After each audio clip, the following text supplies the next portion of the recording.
वज़ीर आज़म बलोचिस्तान जे हारियुनि लाइ तारीख़ी हारी पैकेज जारी करे छॾियो। वफ़ाक़ ऐं सूबाई हुकूमतुनि विच में हारी पैकेज जे हवाले सां मुआहिदे ते सहियूं। शहबाज शरीफ़ चयो त वफ़ाक़ बलोचिस्तान सां गॾिजी 28,000 ट्यूबवेल्स खे सोलर ते मुंतक़िल कंदो। मनसूबे ते 55 अरब रुपया ख़र्च ईंदा। 70% वफ़ाक़ ऐं 30% सूबो अदा कंदो। मनसूबे सां 80 खां 90 अरब रुपया ज़ाया थियण खां बची वेंदा। बलोचिस्तान जी ट्यूबवेल्स लाइ वफ़ाक़ी हुकूमत 10 सालनि में 500 अरब रुपया ॾिना आहिनि। बलोचिस्तान जी तरक्की पाकिस्तान जी तरक्की लाइ अणचर आहे। Pakistan Peoples Party chairman Bilawal Bhutto Zardari Khyber Pakhtunkhwa जे दौरे ते पेशावर पहुची वियो। गवर्नर हाउस में असेंबली मेंबरनि जी मुलाक़ात, पार्टी सरबराह खे KP जे सियासी सूरतहाल समेत आवामी मसइलनि जे हवाले सां आगाही।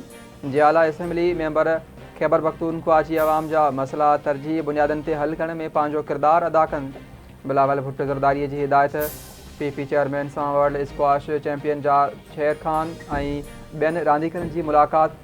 बिलावल भुट्टो ज़रदारीअ पारां मुल्क ऐं क़ौम जो नालो रोशन कंदड़ रांदीगरनि खे यादगार शील्ड्स पेश। सिंध में तेज़ हवा सां चौमासी बरसातुनि जी शुरूआत। कराची जे मुख़्तलिफ़ इलाइक़नि में M9 मोटरवे, मलीर, गुलशन हदीद, गुलशन इकबाल, गुलशन मेमार, नाज़माबाद, सरजानी टाउन ऐं ॿियनि इलाइक़नि में वसकारो। हैदराबाद जी कासमाबाद ऐं लतीफ़ाबाद समेत मुख़्तलिफ़ इलाइक़नि में मींहुं वसियो।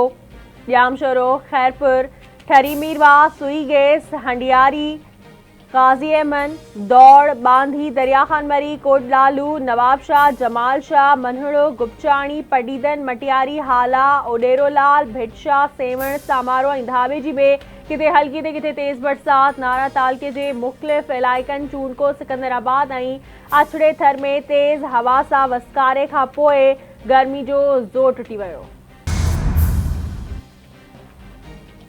सिंध जे वॾे वज़ीर जी सदारत हेठि इजलास इम्कानी दरियाई बोर्ड खे नज़र में रखंदे इंतज़ामनि जो जाइज़ो। समूरनि बंदनि जी इंस्पेक्शन करे बोर्ड जी सूरतहाल खे नज़र में रखी तयारी मुकमल कई वञे। सैयद मुराद अली शाह जी आपाची खाते खे हिदायत। मौसमी तब्दीलियुनि सबबि वधीक बरसातुनि जी अॻकथी कई वई आहे। अगस्त में जुलाई खां वधीक बरसातुनि जो इम्कान आहे। बंदनि जी मज़बूतीअ जो कमु जारी आहे। इजलास दौरान वॾे वज़ीर खे ब्रीफिंग। कीनिया जी अदालत सीनियर सहाफ़ी अरशद शरीफ जो क़त्ल ग़लति सुञाणप जो नतीजो करार ॾियण वारी पुलिस जी दावा रद्द करे छॾी। कानून लागू कंदड़ इदारे ऐं सिक्योरिटी एजेंसियुनि ख़िलाफ़ जांच जो हुकुम। वफ़ाक़ी हुकूमत सॼे मुल्क में मुहर्रमुल हराम दौरान जुलूसनि ऐं मजलिसनि दौरान ड्रोन जे इस्तेमाल ते पाबंदी लॻाइण जो फ़ैसिलो करे वरितो। वफ़ाक़ी घरू वज़ार सदारत हेठि मुहर्रमुल हराम दौरान सिक्योरिटी बाबति इजलास। मोबाइल फ़ोन ऐं इंटरनेट सर्विस जी बंदिश जो फ़ैसिलो सिक्योरिटी इदारनि जी मुशावरत सां थींदो।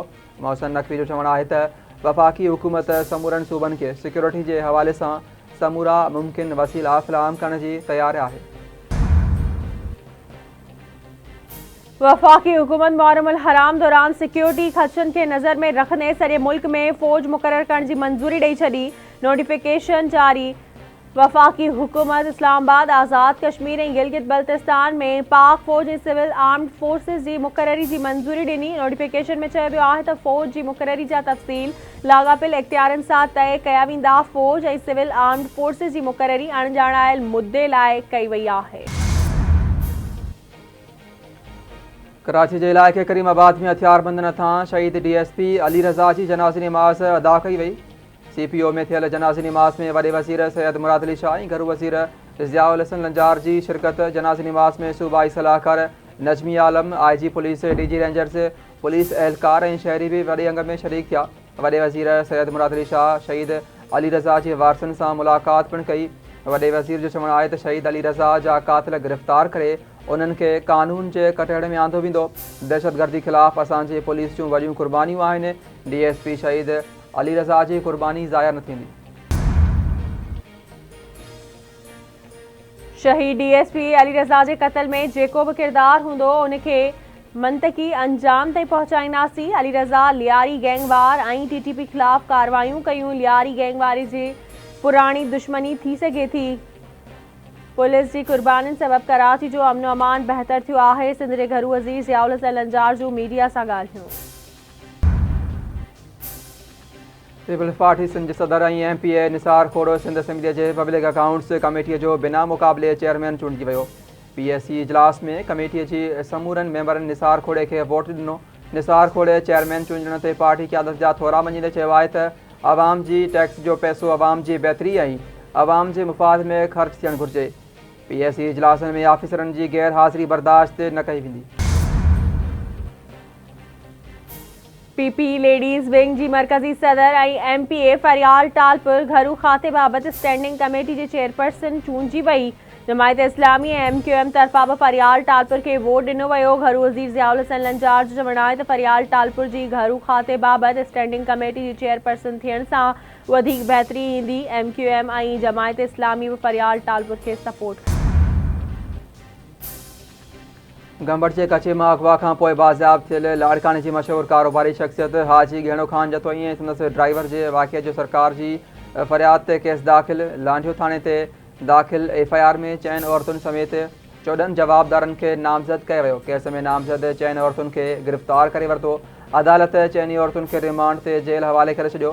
वुमेन जेल सखर मुंतक़िल। खिपरो में क़त्ल थियल फंक्शनल लीग अॻवान फ़कीर ख़ुदाबख़्श दर्स ऐं ड्राइवर जे क़ातिलनि जी गिरफ़्तारी लाइ सिंध जे मुख़्तलिफ़ शहरनि में दर्स बिरादरी तरफ़ां एहतजाज।